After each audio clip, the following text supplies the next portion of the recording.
You were rumored to be one of the rescue buyers of long-term capital. What was the play there? What did you see? Well, there's a story in the current Fortune magazine, one has Rupert Murdoch's picture on the cover, that tells the whole story of our involvement.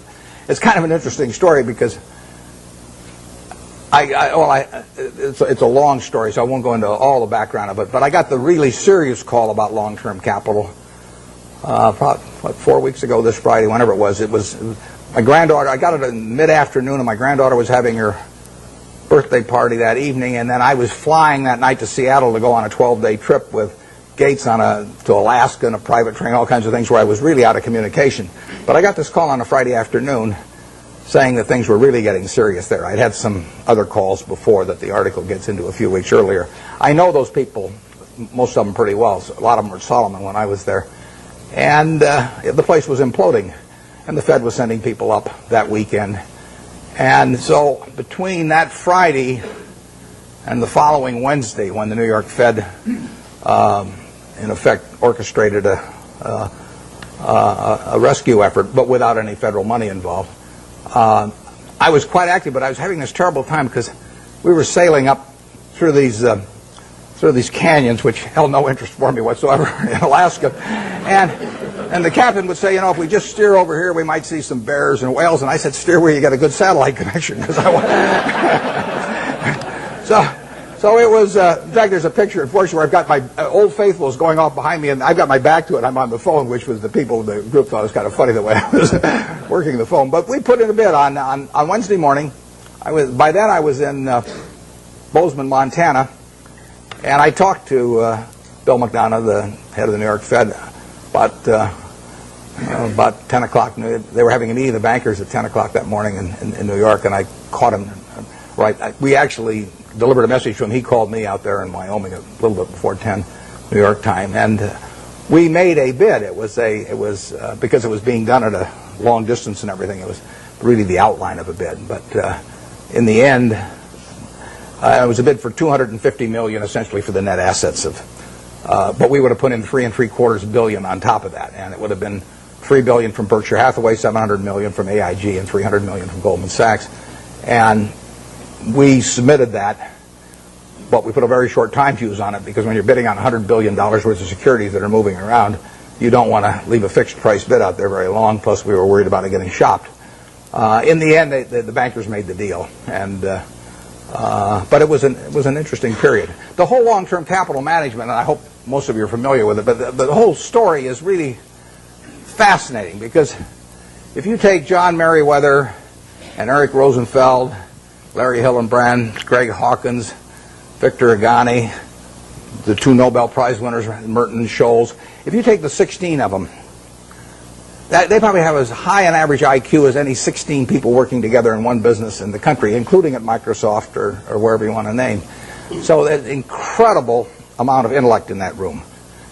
Now you combine that with the fact that those 16 had extensive experience in the field they were operating. I mean, this was not a bunch of guys who had made their money, selling men's clothing, and then all of a sudden went into the securities business or anything. They'd had in aggregate, the 16 had probably had 350 or 400 years of experience doing exactly what they were doing. And then you throw in the third factor, that most of them had virtually all of their very substantial net worths in the business. So they had their own money up, hundreds and hundreds of millions of dollars of their own money up, super high intellect, working in a field they knew, and essentially they went broke. And that to me is absolutely fascinating. I mean, if I ever write a book, it's going to be called Why Smart People Do Dumb Things. My partner says it should be autobiographical, but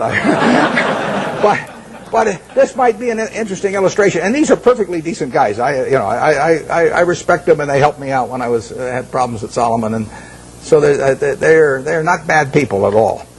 But to make money they didn't have and didn't need, they risked what they did have and did need.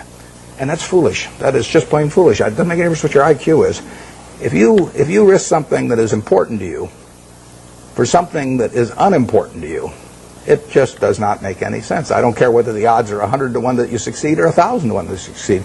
If you hand me a gun with 1,000 chambers, 1,000,000 chambers in it, and there's a bullet in one chamber, and you said, put it up your temple, how much do you want to be paid to pull it once? I'm not going to pull it. You can name any sum you want, but it doesn't do anything for me on the upside, and I think the downside's fairly clear.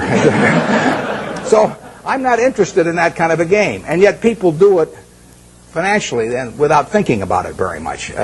There was a great book. It wasn't a great book. It was a great title. There was a lousy book written once with a great title by Walter Gutman. The title was "You Only Have to Get Rich Once." Now, that seems pretty fundamental, doesn't it? What difference if you've got $100 million at the start of the year and you're going to make 10% if you're unleveraged and 20% if you're leveraged 99 times out of 100? What difference does it make at the end of the year whether you've got 110 million or 120 million?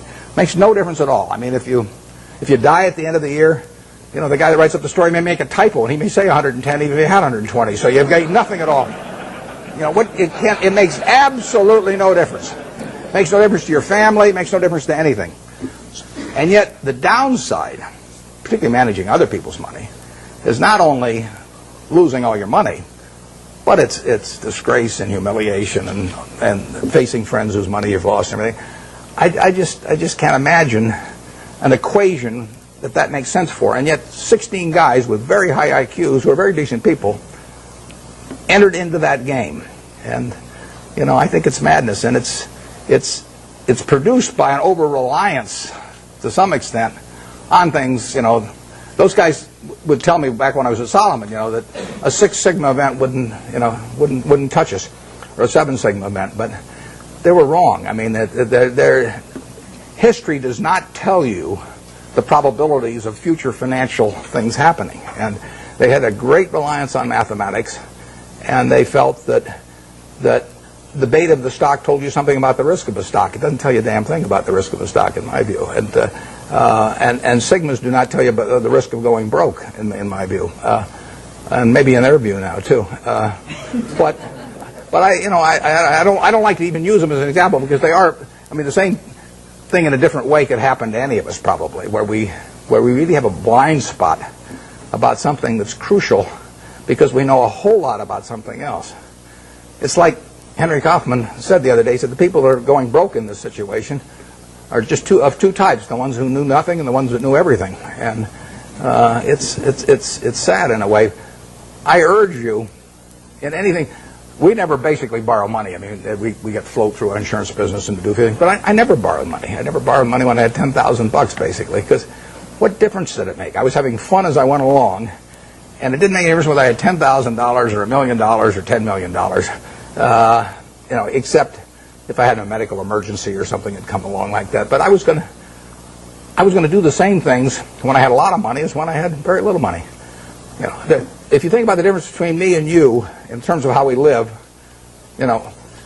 we wear the same clothes basically. SunTrust gives me mine, but you.